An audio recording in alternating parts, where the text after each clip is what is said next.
అందరికీ నమస్కారం. ఈ కార్తీక మాసంలో వచ్చే ఏకాదశికి చాలా విశిష్టత ఉంటుంది. నవంబర్ 1వ తేదీన శనివారం నాడు కార్తీక ఏకాదశి వచ్చింది.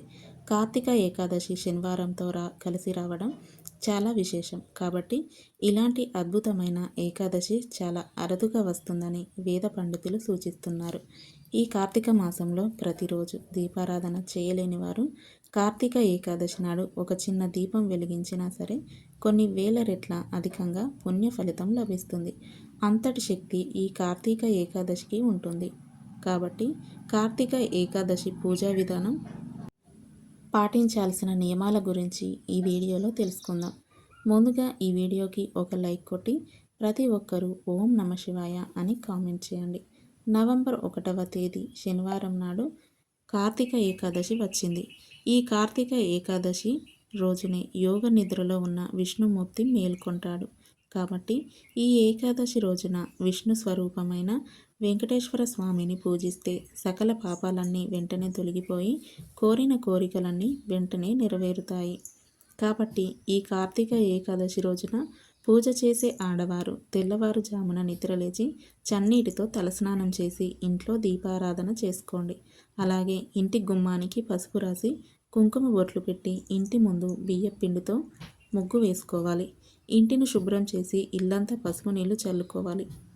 పూజ గదిని కూడా శుభ్రం చేసి దేవుని పటాలకు గంధం రాసి కుంకుమ బొట్లు పెట్టుకోవాలి. పూజ చేసే ఆడవారు పసుపు రంగు వస్త్రాలు ధరిస్తే చాలా మంచిది. అలాగే పూజ చేసే ఆడవాళ్ళు తప్పనిసరిగా కాళ్ళకు పసుపు రాసుకొని పాపిట్లో కుంకుమ బొట్టు పెట్టుకోవాలి. పూజ గదిలో ఒక చిన్న ముగ్గు వేసి మీ పూజను ప్రారంభించాలి. ఏకాదశి పూజను ప్రారంభించే ముందు తులసి దళాలు సిద్ధం చేసుకోవాలి. మీరు ఎన్ని పూజలు చేసినా విష్ణుమూర్తికి తులసి ఆకులు సమర్పించకపోతే ఆ పూజకు ఫలితం ఉండదట. కాబట్టి వెంకటేశ్వర స్వామి పూజ కోసం కొన్ని తులసి ఆకులు ముందుగానే సిద్ధం చేసుకోవాలి. అలాగే మీ పూజ గదిలో కొన్ని అక్షింతలు పెట్టుకోండి. ఒక రాగి చెంబులో నీళ్లు పోసి మీ పూజ గదిలో పెట్టుకోండి. ఈ కార్తీక ఏకాదశి నాడు విష్ణుమూర్తి స్వరూపమైన వెంకటేశ్వర స్వామిని పూజించాలి. కాబట్టి మీ పూజ గదిలో ఉన్న వెంకటేశ్వర స్వామి చిత్రపటాన్ని అందంగా అలంకరించుకోండి. స్వామివారికి గంధం రాసి కుంకుమ బొట్లు పెట్టి తులసి మాలతో నిండుగా అలంకరించుకోండి. ఈ కార్తీక ఏకాదశి నాడు తులసి దళాలతో వెంకటేశ్వర స్వామిని పూజిస్తే కోరిన కోరికలన్నీ వెంటనే నెరవేరుతాయట. అయితే తులసి మాల అందుబాటులో లేని వారు కొన్ని తులసి ఆకులు తెచ్చుకొని మీ పూజ గదిలో పెట్టుకోండి. అలాగే మీ దగ్గర ఉన్న నగలతో వెంకటేశ్వర స్వామిని అందంగా అలంకరించుకోండి. విశేషంగా ఈ కార్తీక ఏకాదశి నాడు ప్రతి ఒక్కరూ తప్పనిసరిగా పిండి దీపాలు వెలిగించాలి. ఈ ఏకాదశి రోజున వెలిగించే పిండి దీపాలకు ఎంతో శక్తి ఉంటుంది. బియ్య పిండిలో కొంచెం బెల్లం తురుము వేసి ఆవు నెయ్యి అలాగే ఆవు పాలు పోసి 5 పిండి ప్రమిదలు తయారు చేసుకోవాలి. ఈ పిండి దీపాలకు కుంకుమ బొట్లు పెట్టి దీపంలో ఆవు నెయ్యి పోసి ఒక్కో దీపంలో 5 వత్తులు వేసి దీపారాధన చేయాలి. పిండి దీపాలకు చాలా దైవశక్తి ఉంటుంది. వెంకటేశ్వర స్వామికి అత్యంత ఇష్టమైన దీపాలలో పిండి దీపాలు ఒకటి. కాబట్టి ఈ కార్తీక ఏకాదశి నాడు ఎవరైతే పిండి దీపాలు వెలిగించి ఇంట్లో దీపారాధన చేస్తారో అలాంటి ఇళ్లలో ధనధాన్యాలకు కొరత ఏర్పడకుండా ఇల్లంతా ఐశ్వర్యంతో నిండిపోతుంది. ఈ విధంగా వెంకటేశ్వర స్వామిని పూజిస్తూ గోవిందనామాలు చదవండి. గోవిందనామాలు చదవలేని వారు ఓం నమో భగవతే వాసుదేవాయ అనే మంత్రాన్ని 21 సార్లు చదవండి. చివరిగా వెంకటేశ్వర స్వామికి హారతి సమర్పించి నమస్కారం చేసుకోండి. ఈ ఏకాదశి నాడు తప్పనిసరిగా ముద్ద కర్పూరంతోనే స్వామివారికి హారతి సమర్పించాలి. ఎందుకంటే ఈ కార్తీక ఏకాదశి రోజున ముక్కోటి దేవతలందరూ వైకుంఠ లోకానికి చేరుకొని విష్ణు కీర్తనలతో కర్పూర హారతులతో విష్ణుమూర్తిని మేలుకొల్పుతారు. కాబట్టి ఈ కార్తీక ఏకాదశి రోజున ముద్ద కర్పూరంతో విష్ణుమూర్తికి హారతి సమర్పించి భక్తి శ్రద్ధలతో నమస్కారం చేసుకుంటే అకాల మృత్యు దోషాలన్నీ వెంటనే తొలగిపోతాయని నమ్మకం. చివరగా 3 ప్రదక్షిణాలు చేసి తలపైన అక్షింతలు వేసుకొని మీ కోరికలన్నింటినీ స్వామివారికి చెప్పుకుంటూ నమస్కారం చెప్పుకోండి. అయితే ఈ కార్తీక ఏకాదశి నాడు పూజ చేసే ఆడవారు తప్పనిసరిగా ఉదయం అంతా ఉపవాసం ఉండాలి. కటిక ఉపవాసం ఉండనక్కర్లేదు. పాలు అలాగే పండ్లను స్వీకరిస్తూ ఉదయం అంతా ఉపవాసం ఉండి సాయంత్రం దీపాలు వెలిగించి నక్షత్ర దర్శనం చేసుకొని భోజనం చేయవచ్చు. ఈ విధంగా ఉదయాన్నే ఇంట్లో దీపారాధన చేసుకొని సాయంత్రం ప్రదోష కాలంలో అంటే సాయంత్రం 5 గంటల తర్వాత స్త్రీలు మరలా తలస్నానం చేసి పూజ గదిలో ఒక దీపాన్ని వెలిగించండి. అలాగే ఇంటి గుమ్మం ముందు తప్పనిసరిగా 2 దీపాలు వెలిగించాలి. ఈ ఏకాదశి రోజున విష్ణుమూర్తి ఆలయానికి వెళ్ళి విష్ణుమూర్తిని దర్శించుకుంటే కోటి రెట్ల పుణ్య ఫలితం లభిస్తుందని ఆ బ్రహ్మదేవుడు నారద మహర్షికి వివరించారు. కాబట్టి ఈ కార్తీక ఏకాదశి నాడు సాయంత్రం సమయంలో ఏదైనా విష్ణు దేవాలయానికి వెళ్ళి వెంకటేశ్వర స్వామిని దర్శించుకొని దేవాలయంలో దీపాలు వెలిగించండి. అలాగే ఈ కార్తీక ఏకాదశి నాడు తప్పనిసరిగా ఉసిరి దీపాన్ని వెలిగించాలి. ఉసిరి చెట్టును విష్ణు స్వరూపంగా భావిస్తారు. ఉసిరికాయ లక్ష్మీదేవి కన్నీటి నుండి ఉద్భవించింది కాబట్టి ఈ ఏకాదశి రోజున ఉసిరి చెట్టు కింద ఉసిరి దీపం వెలిగిస్తే ఎన్నో శుభ ఫలితాలు కలుగుతాయి. తులసి కోటలో ఉసిరి దీపం వెలిగించినా సరే అఖండ పుణ్య ప్రాప్తి సిద్ధిస్తుంది. తులసి అంటే విష్ణుమూర్తికి చాలా ప్రీతికరమైనది. తులసి కోటను లక్ష్మీదేవిగా భావిస్తారు కాబట్టి ఈ కార్తీక ఏకాదశి నాడు ప్రతి ఒక్కరూ తులసి కోటను పూజించాలి. తులసి కోటలో దీపాలు వెలిగించి తులసి మొక్కకు 5 ప్రదక్షిణాలు చేసి నమస్కారం చేసుకోండి.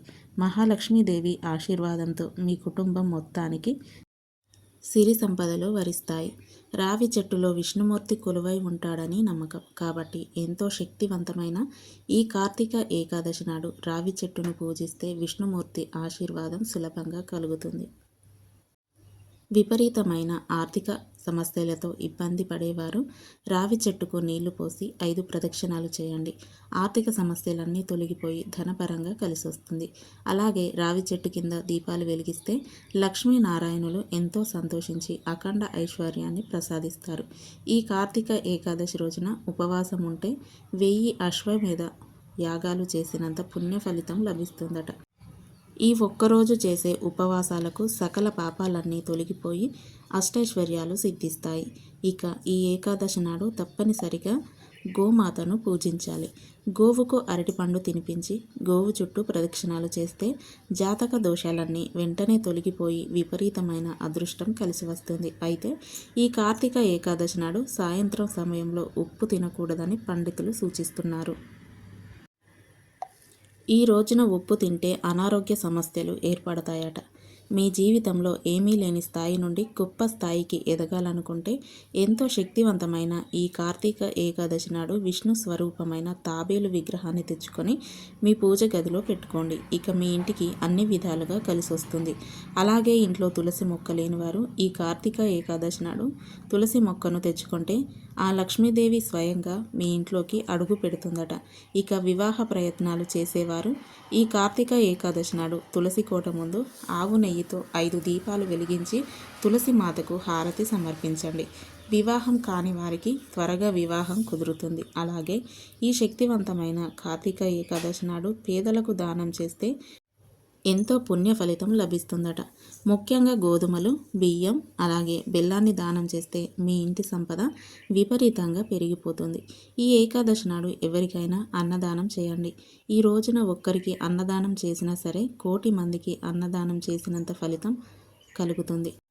లక్ష్మీనారాయణుల ఆశీర్వాదంతో అతి త్వరలోనే ధనవంతులు కావాలని కోరుకునేవారు ఈ కార్తీక ఏకాదశి నాడు ఉదయం ఇంట్లో పూజ చేసి పూజలో పెట్టిన తులసి ఆకులను మీ బీరువాలో పెట్టుకోండి.